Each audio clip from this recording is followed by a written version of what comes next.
She had spent all week planning a surprise birthday dinner for me. I walked in, exhausted from work, and my only real response was a tired, "Oh, wow, thanks." I saw the light in her eyes just dim. The rest of the night was hollow. We ate the beautiful meal she'd made in a silence that felt louder than any argument. I could feel her disappointment like a wall between us, and I had no idea how to even begin to tear it down. That night was just a symptom of a bigger problem. We were living like efficient, polite roommates. The laughter was gone. The inside jokes were gone. I was sharing a bed with my favorite person in the world, and I had never felt more alone. I had an enemy in my relationship I couldn't even see. It was the silent assumption, the arrogant belief that my love was so obvious it didn't need to be spoken. I paid the bills. I fixed the leaky faucet.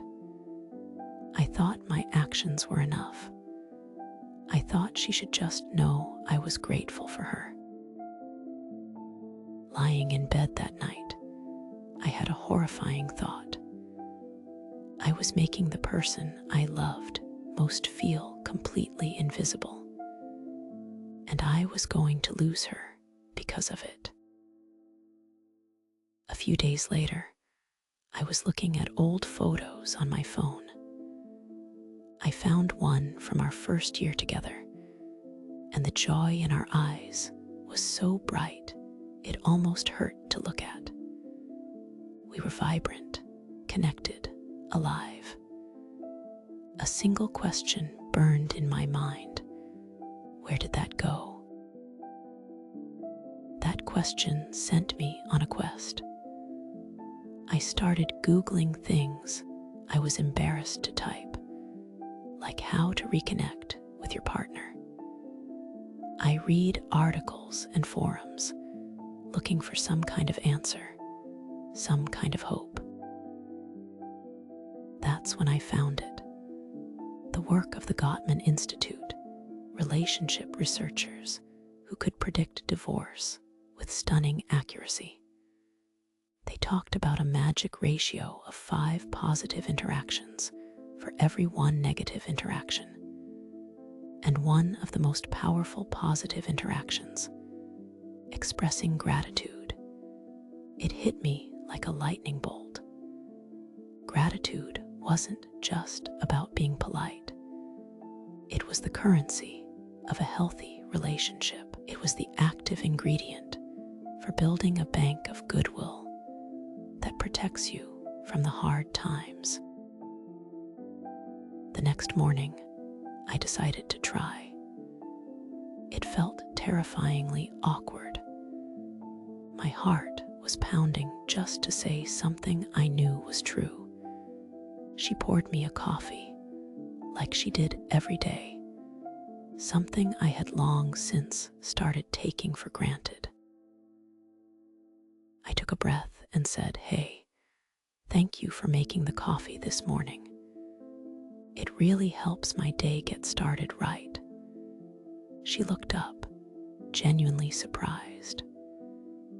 And then a slow, real smile spread across her face, and for the first time in weeks, it reached her eyes. That tiny smile was all the motivation I needed. It was like a crack of light in a dark room. I made it my new mission. Every single day, I would find one specific, concrete thing to thank her for. This wasn't going to be a one-time thing. It had to become a habit. I started small. I'd leave a sticky note on the bathroom mirror saying thanks for making me laugh last night. I'd I'd send a text during the day, just thinking about how much I appreciate how you handled that call with your mom. I started thanking her not just for what she did, but for who she was. Of course, it wasn't a perfect upward line. A stressful week hit, and I fell back into my old, silent patterns. The distance instantly crept back in, and I felt like a failure. But then I remembered the research. The goal isn't perfection, it's repair. That night, I swallowed my pride and said, "I'm sorry I've been so quiet and stressed the last couple of days. It's not fair to you, and I wanted to say thank you for picking up dinner. It was a huge help." Her shoulders relaxed. I learned that admitting you failed and trying again is even more powerful than getting it right the first time. Slowly but surely, the entire atmosphere of our home began to change. The most amazing thing happened. She started doing it too. We were creating this upward spiral of positivity. We'd thank each other for tiny things, like taking out the trash or listening to a story about work. Our home was no longer a place of silent tension. It was becoming a haven, a safe harbor built on a foundation of mutual appreciation. Today, our relationship feels completely different. It's not the frantic, new love from that old photo.